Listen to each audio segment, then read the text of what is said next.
Vụt thôi anh em ơi. Nhào rô.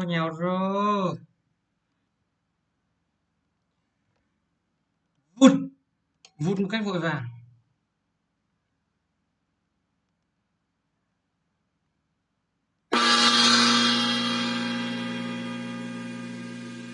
Cân nung chỉ độ.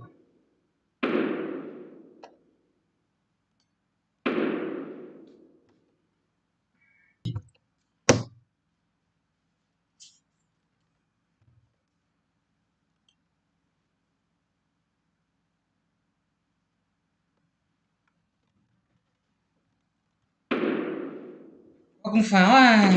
Xe đi. Xe tên đây ngược đây. Phải.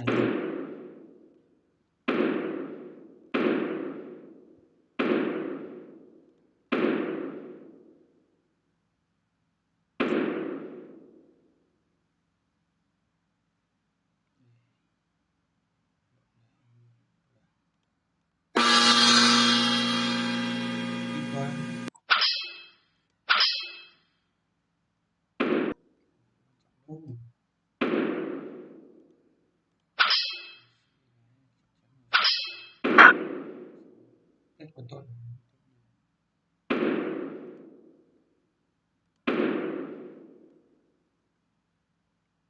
Bài.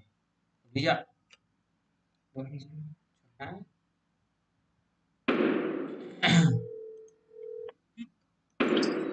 Alo, cô ra không? Không biết đường. Đánh về. Ra gặp Phương đấy, Phương đấy mà.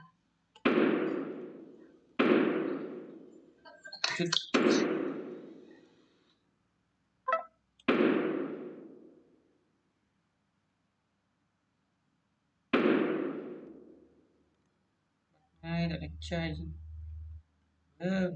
Cậu.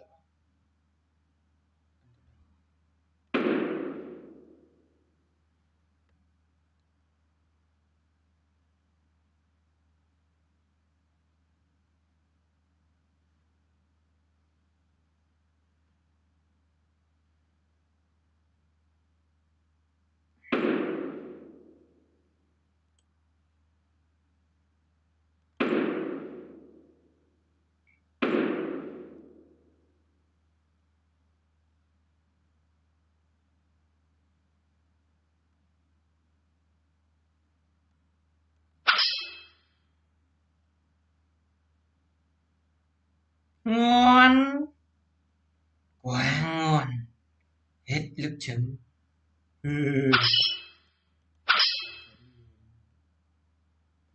Cái gì hơn cây rồi, giết.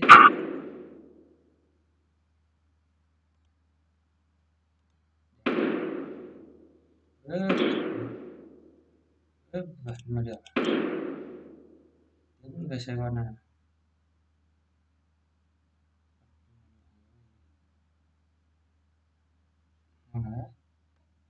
Thấy thì phải vốn gì nữa mà. Nghĩ không có gì để phải nghĩ cả, đúng à, đâu thì đâu.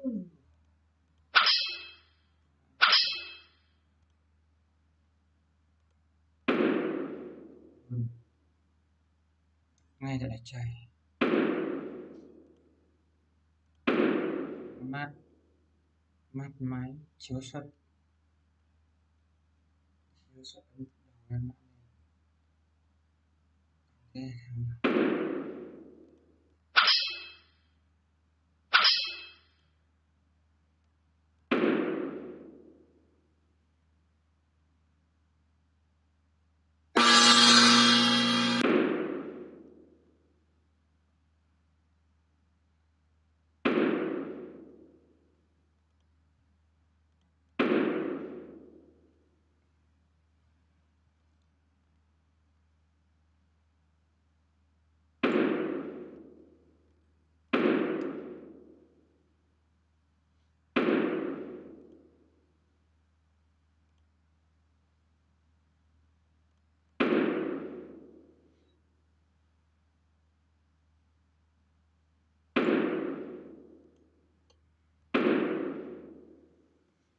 Thôi, để thắng chặt chẽ, cứ binh 5 tấn 1 mà dã rồi anh em. Rất dễ luôn. Túc túc. Cái gì đây? Đúng là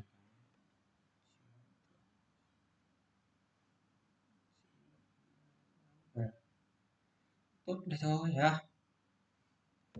Rất dễ luôn.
Thì thôi em đừng mong nhớ, đừng thương tiếc chỉ thêm đau lòng.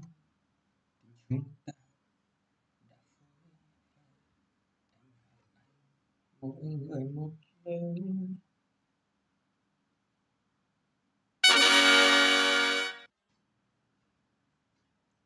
Thế có phải hay không? À chặt đây thôi em ơi, có lên nào? Hộ tôi à? Này tôi đỡ thơ bé rồi. Sài Gòn cái này.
Các câu hỏi vững chắc nhỉ.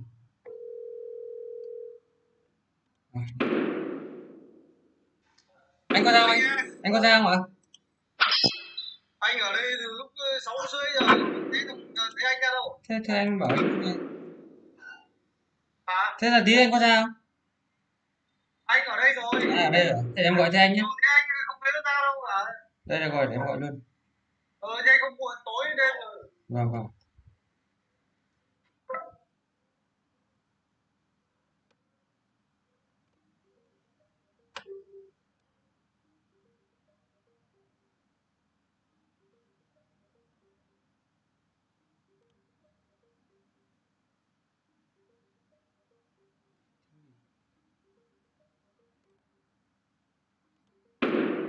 Người nhận tạm thời không liên lạc được, vui lòng gọi lại sau.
Bánh nướng bánh dẻo em ơi. Mẹ ơi, nó lừa rồi ông ơi. Ê, quả thấp thế.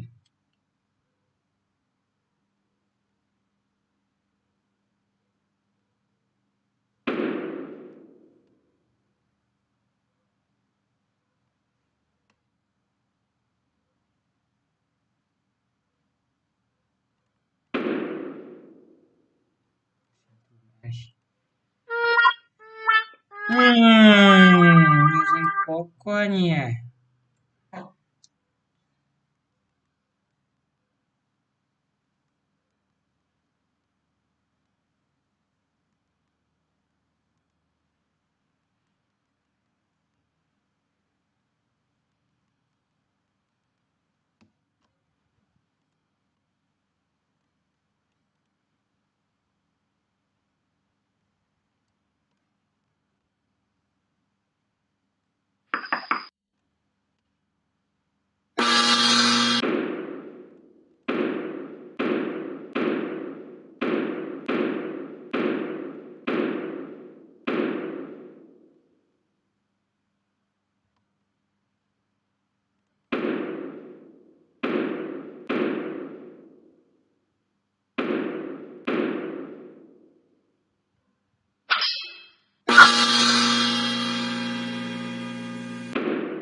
Được các bạn ơi. Không nhìn thấy. Vào vào. Đấy, là thôi.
Được rồi, đánh kiểu gì nhỉ?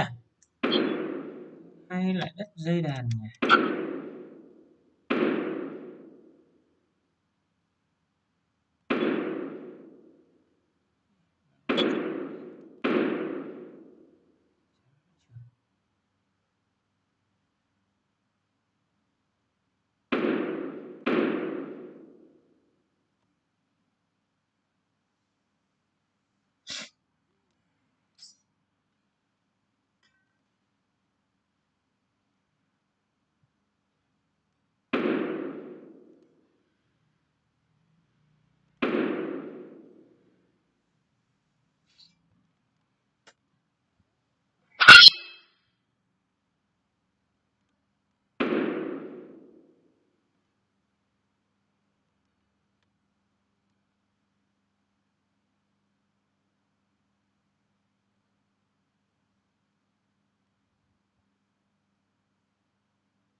Gak bisa ya.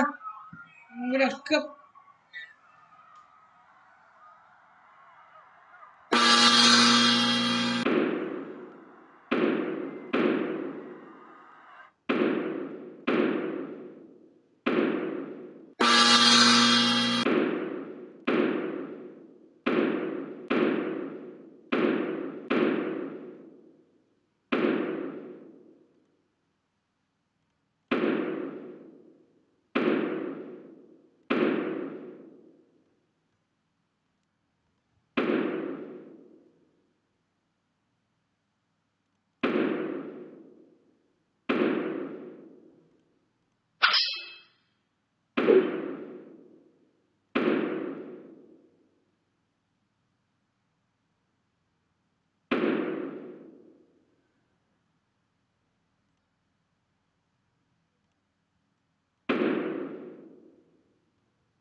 Kencantanya.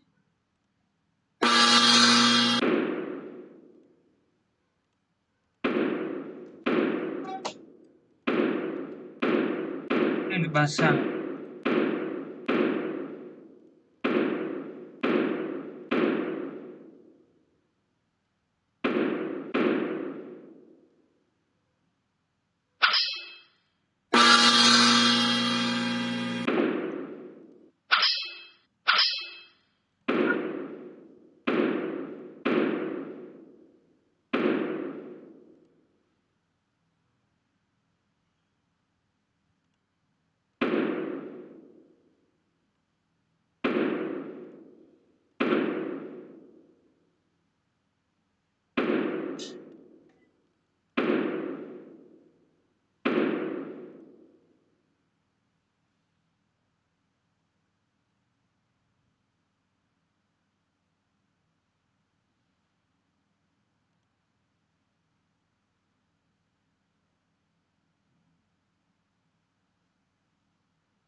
Messi ghi bàn thắng à? Phải khác đâu. 2-1 rồi.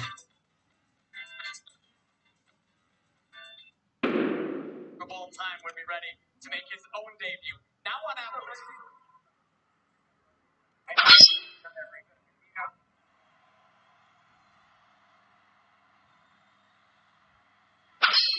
LeBron James, by the way, right next to him, basically all. kicking off when we come back from South Florida.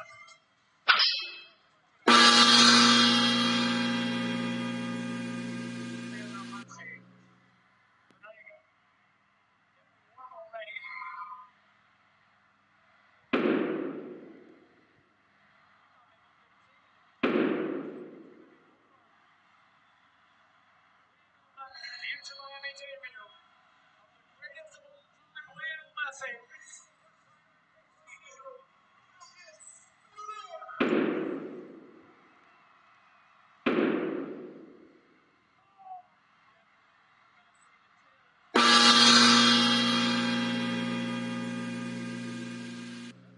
Between the years.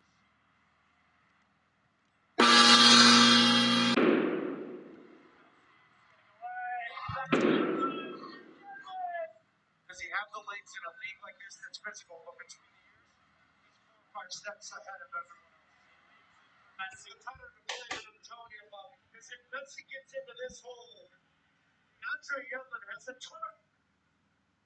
That's it, Messi. Messi would fly. Out between the years and on the field. There he is again. Messi. Yedlin. Hopefully. For it. Messi. Oh, what a ball. Martinez. Coutinho on the side. Martinez is around.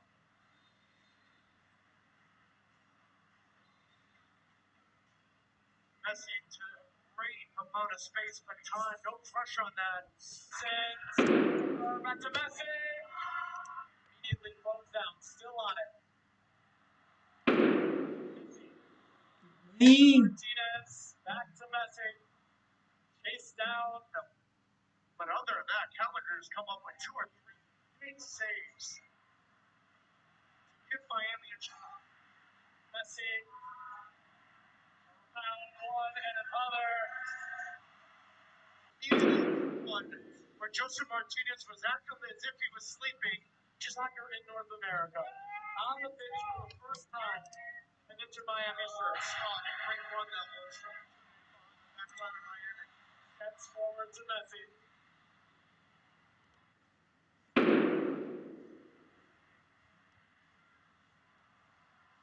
Messi in midfield. Messi coming forward into Martinez. Offside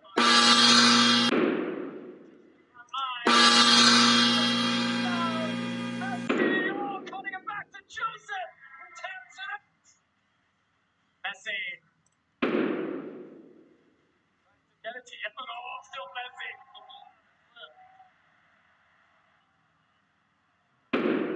Messi!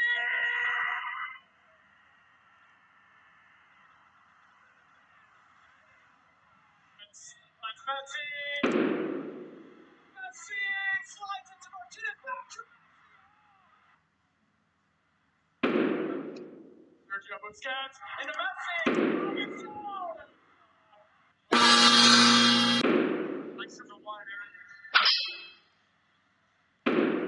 Made his debut for the LA Galaxy. Yeah, but people that David Beckham made.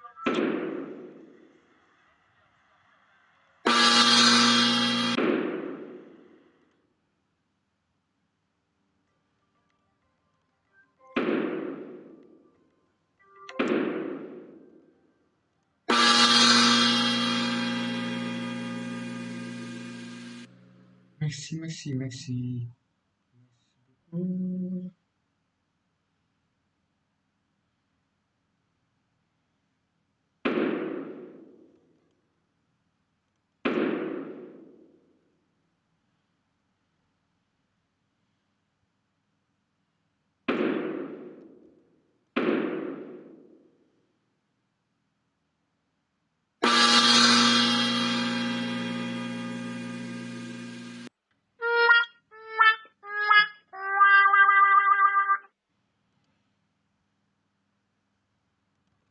Danh rồi. Đánh ra mình cờ bản.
Chuyến này hay quá nhỉ.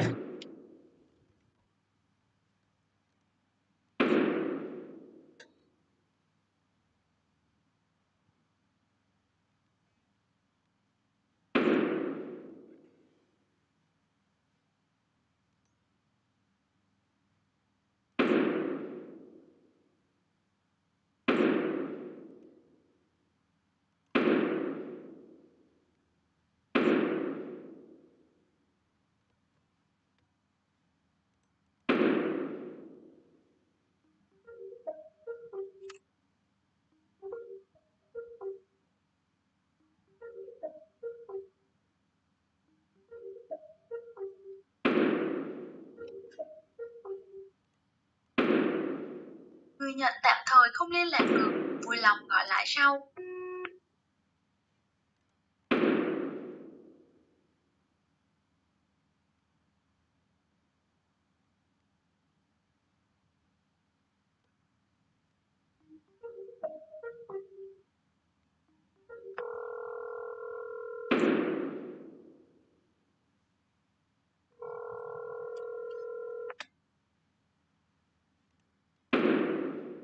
Anh Thanh có đến không Anh nghe đấy. Anh Thanh có đến không?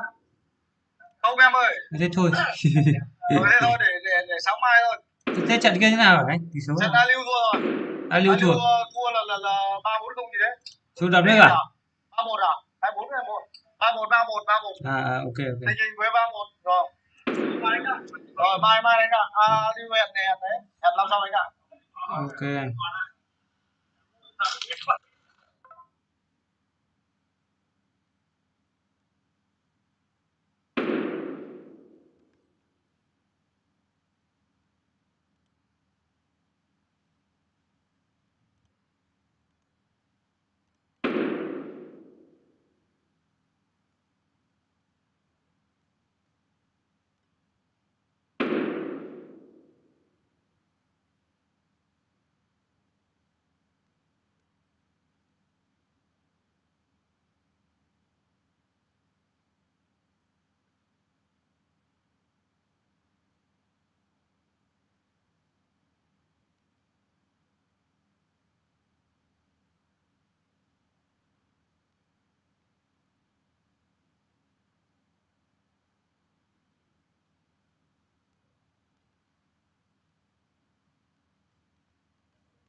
Dạ. Vâng.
Ừ.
Ih,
Cả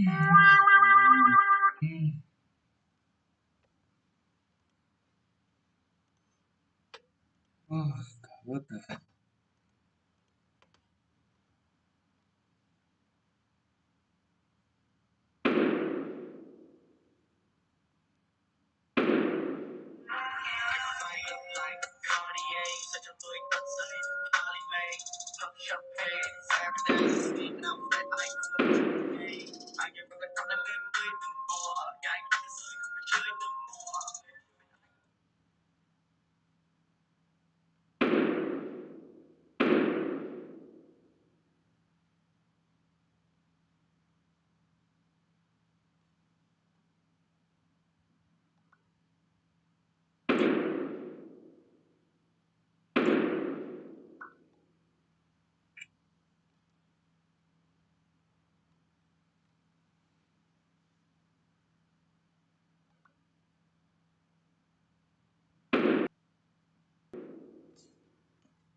Thưa quý vị, một vụ án vô cùng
ở hộp đấy.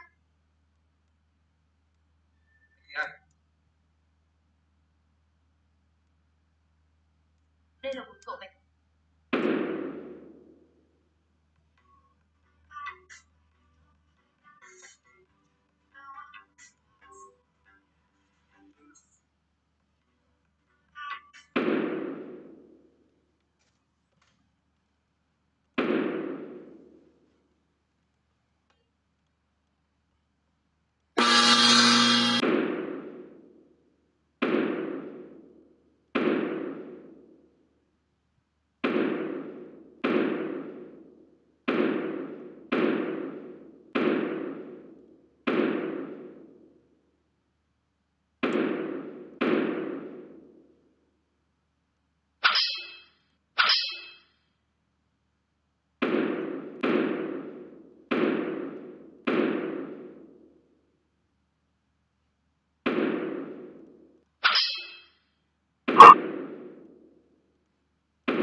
Vì em vẫn chờ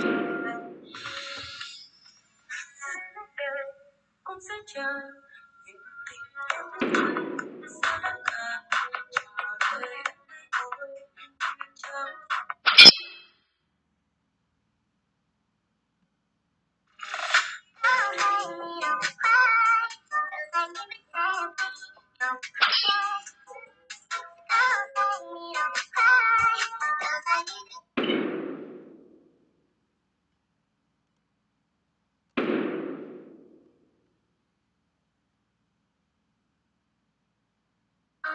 还没找到别人的回忆，宝贝太干嘛？你们怎么选了？宝贝太干嘛？为什么你会坏？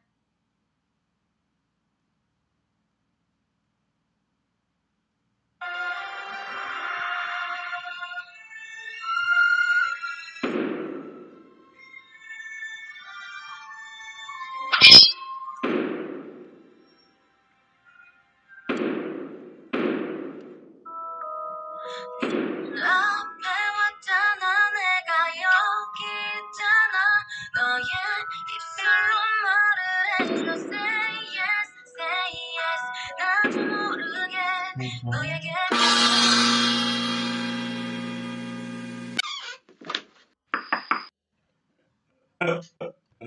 dừng thắng. Hay đấy, hay đấy.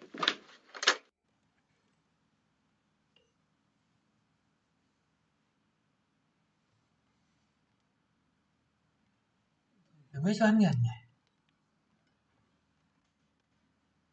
Vì thế nha anh em. Vâng.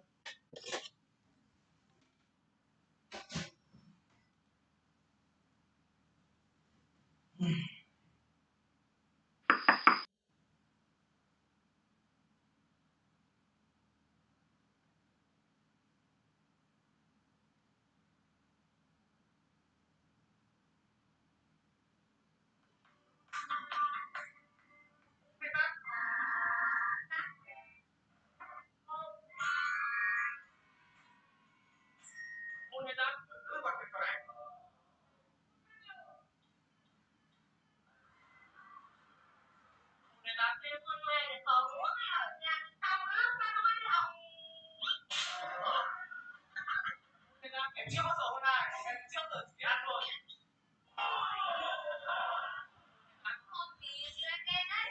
Ôn này ta. Em bã lắm rồi.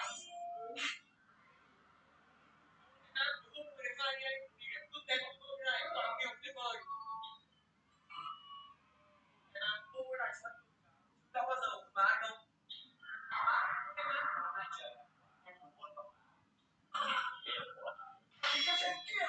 Điều sẽ là 2-3 cái điều tôi yêu là Là thích ai cả tôi yêu nhiều. đấy. Chứ không là bảo ông mình hiểu. Mình biểu yêu mình bảo là tao ước mà tôi đi học. Lần lần nhá, 4 năm kể tất một lời. Thì em muốn tới phất lơ ao đưa mình. Đọc đi, 56 cân lẩu. Mà lóc thật. Đấy là chi nhá. 6-7 con chó đang đi. Thì anh thích em đó chi. Đây đi, 18. Bởi vì em yêu anh. Đọc này. 89 đứa tốt đi học. Đây, ốc tim ngọc. Tặng con. Không là trong nhá, chỉ có người có thể siêu chỉ. Vì tớ nhớ trong siêu nhiều. Muốn đi à? Ai mang lên quần. Em yêu anh Huấn. Họ cắt hai chân hai tay tôi và nói rằng chỉ cần tìm ra người đến tài sinh trí tuệ của tôi thì con người có thể bất tử. Nhưng vì đam mê bất tử của họ, tôi đã phải chịu đựng vô số đau đớn khi bị sao cắt. Tôi là một con kỳ lân, do đi lại ở nơi hoang dã. Nhưng kể từ khi con người biết tôi có thể tái sinh chi vậy, cuộc đời khốn khổ của tôi bắt đầu. Năm 1768, một bác sĩ nhà trắng, tôi định cất những chân chết của tôi. Sau 70 ngày, ông ta ngạc nhiên phát hiện tôi có thể bảo vệ tôi trước giờ nguy hiểm, lại còn không có vết sẹo nào ở địa phương. Thế là ông ta vẫn tiếp điều trị của tôi, không có gì bất ngờ. Sau 70 ngày tôi đã bảo vệ chân tay hoàn toàn rồi. Vẫn vậy không có sẹo. Có lẽ ông ta nghĩ điều đó không chứng minh được gì, vì thế ông ta lại cân cắt thực vật của tôi, mắt của tôi, trái tim của tôi và thậm chí tất cả các cơ quan của tôi đã bị cắt bỏ. Ông ta sợ sự thật đã xảy ra.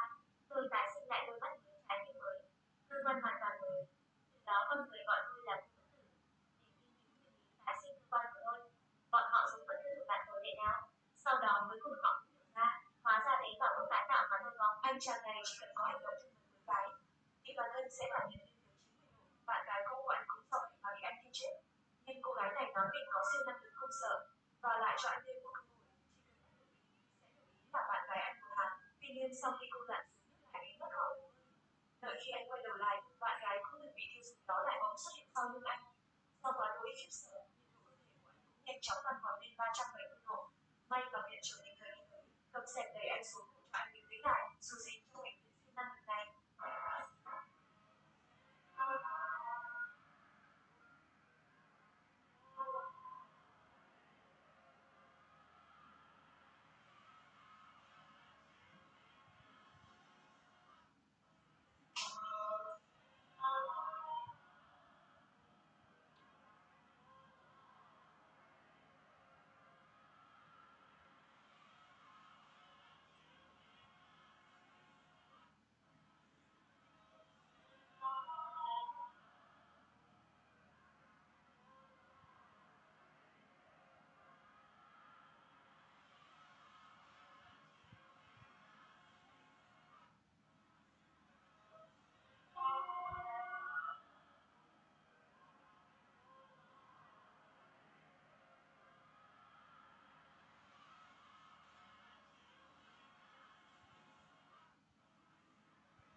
Ba điểm điểm dành cho các đội BFC.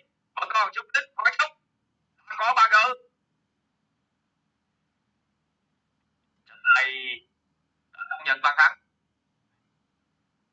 là sân là của Trung Tín. Và chúng ta cùng theo dõi là tình huống quay chậm vừa rồi. Bóng bật ra sau đường cắt bóng và Trung Tín đã có được một pha sân cấp tốc để lấy bóng trước tình huống ập bóng với chân chừ của Hữu Tấn.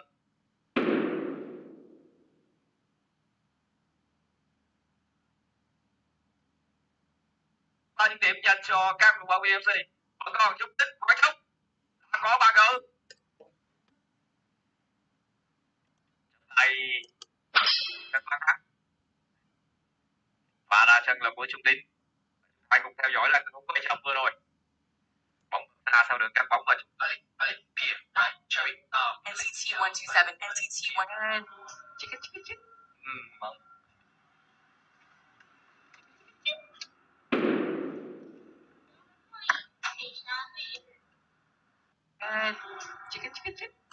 Bóng.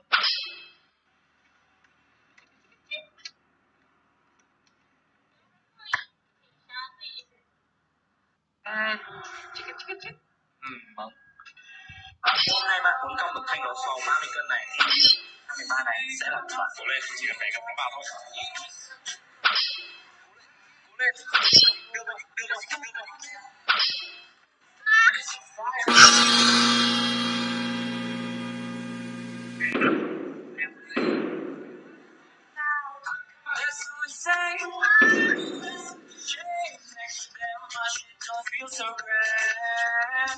But I can't help myself feeling bad.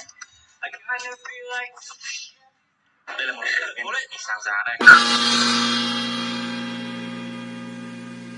Gần được.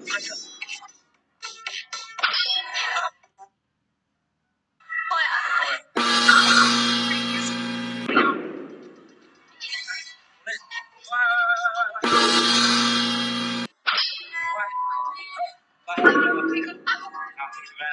Hai con đứa chọc nó vào chạm hai tay vào nhau là rất nhiều người đàn ông không rất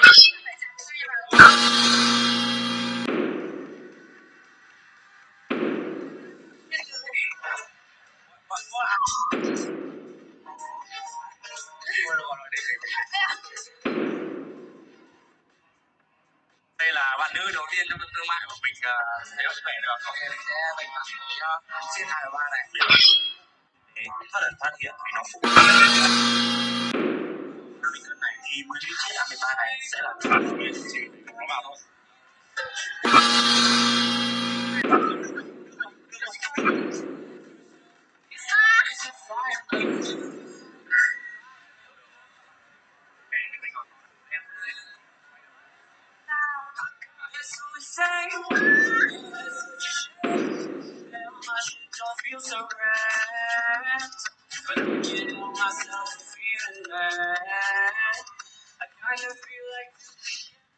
Đây là một cố lên sáng giá đây.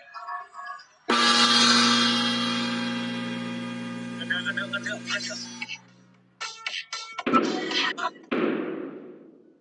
Thôi ạ. Em chỉ có bạn 22. dùng hết sức chuẩn bị với nhau. Lên.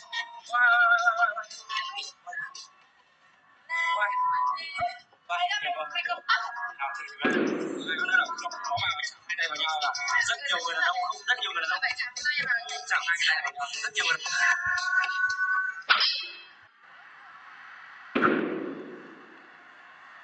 quá hay. Cả tuyệt vời. Bóng của Singele dành cho Uchema. Có thẻ vàng trong pha bóng này.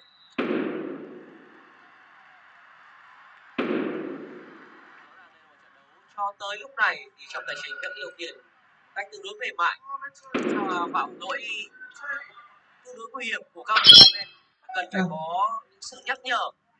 Rõ ràng vừa rồi là một pha phạm lỗi rất nguy hiểm của số 22 Alochie với Altima. Và sọc bóng thẳng vào chân của số 9 bên phía Canada và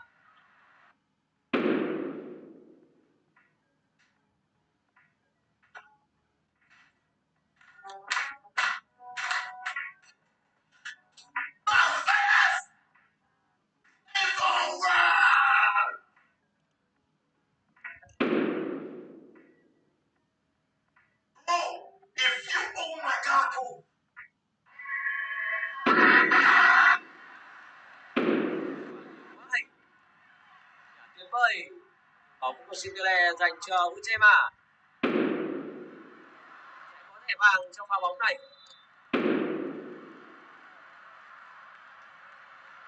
Đó là đây là một trận đấu cho tới lúc này thì trọng tài chính vẫn điều khiển cách tỏ ra tương đối lép vế khi họ chỗ được mình Frida Mano ở khu vực trung tâm.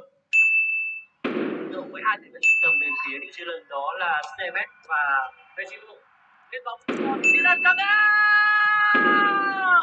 Cuối cùng thì bàn thắng đã được ghi cho New Zealand. Đây là một kết quả rất hợp lý thôi.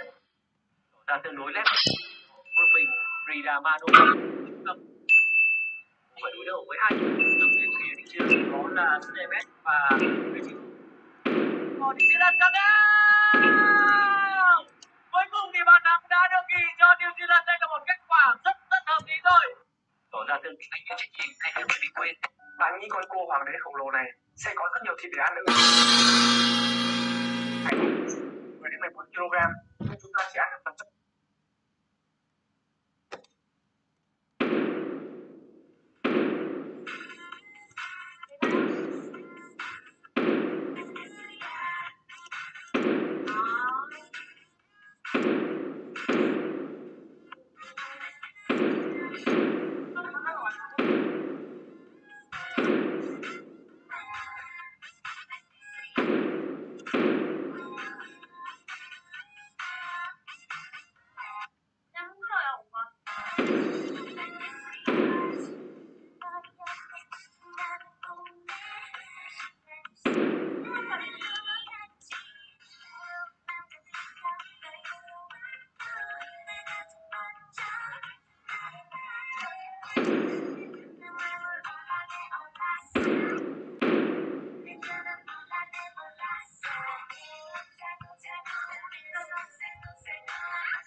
Lionel Messi en uno de los mercados económicos más fuertes.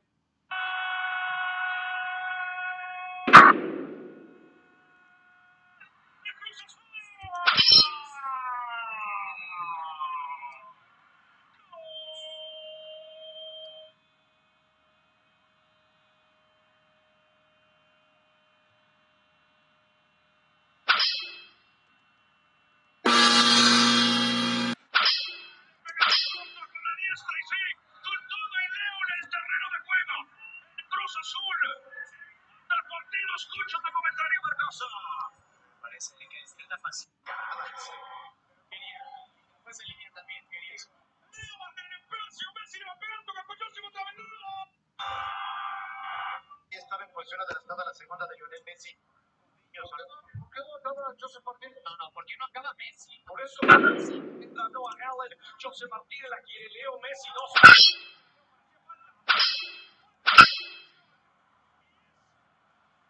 Una distancia sabrosa en la propina Leo. El mejor que le va a pegar. No falta y es infracción. Una distancia sabrosa en la propina Leo. El mejor que le va a pegar.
Đây là pha bóng được nói nhiều nhất ở nước Mỹ hôm nay. Máy này quay từ điện thoại của người bạn thân Messi, Sergio Aguero.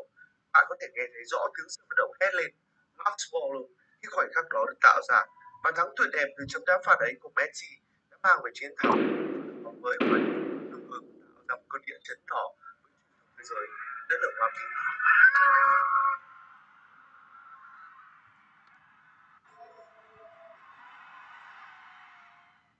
Inter Miami đã không thắng trận nào trong 11 trận đấu gần nhất của họ. Inter Miami đã không thể nào nhìn thấy chiến thắng nào kể từ khi đánh bại New England Revolution vào ngày 13 tháng 5. Họ cũng tưởng chừng như sẽ lặp lại điều đó trong trận này, cho tới khi cú sút phạt ở phút 90+5 Messi xuất hiện làm trao đảo 21.000 người. Và đây là phản ứng của ông chủ câu lạc bộ sau khi chứng kiến khoảnh khắc. Sau đó ông chạy đến ôm lấy Beckham và vẫn chưa hết kinh ngạc để nói rằng wow, đội bóng, nhưng hiếm khi có được cảm giác kinh ngạc khi theo dõi đội bóng của mình đến như vậy. Nhưng hôm nay ông đã trực tiếp chứng kiến điều ấy và nó khiến người đàn ông này không thể kiềm nổi cảm xúc của mình. David Beckham cũng được bắt gặp cho thấy đã không kiềm được nước mắt khi chứng kiến chiến thắng của đội bóng của mình. Anh còn nở nụ cười nhẹ nhàng đầy mãn nguyện và có thể được xem như cảm thán cho sự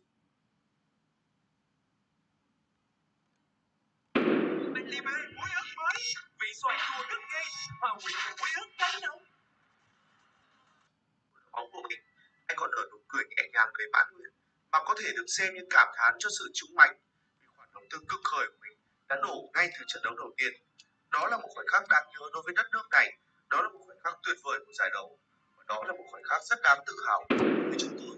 Cái ôm của Beckham sau trận với Messi cũng cho thấy sự vui của anh với trận huyền thoại của đội mình. Ông di chuyển đến chiến khán giả ngay từ khi bắt đầu cho tới khi trận đấu kết thúc. Sân vận động Messi, Messi, Messi.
Nặng gọn kẹt 1 đến 1,5 kg mà thôi, bởi vì hầu hết trong hai cua đều là lớp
Favorite vegan restaurants?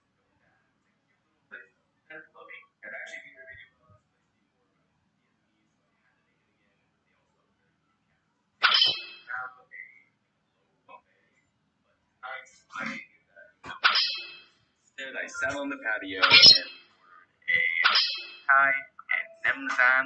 The food here is always very, very flavorful. It's flavor perfect, really. The atmosphere is very chill as well. Here's that moon I was talking about. Food's very fresh, very tasty. Really, it's just a very relaxed atmosphere. Really delicious food, kind of higher end for a very affordable price. Try it. You will love it. And at one of my favorite vegan restaurants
mau man quê mau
Nghỉ rồi.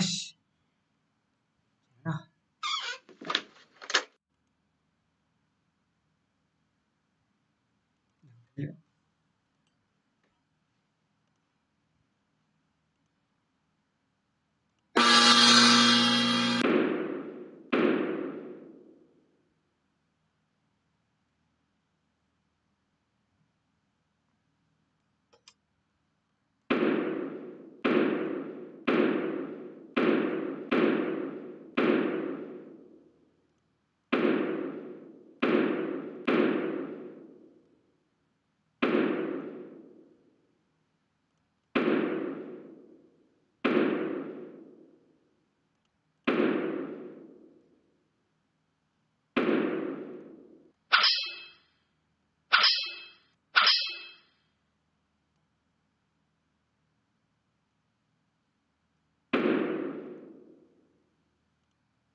Ừ.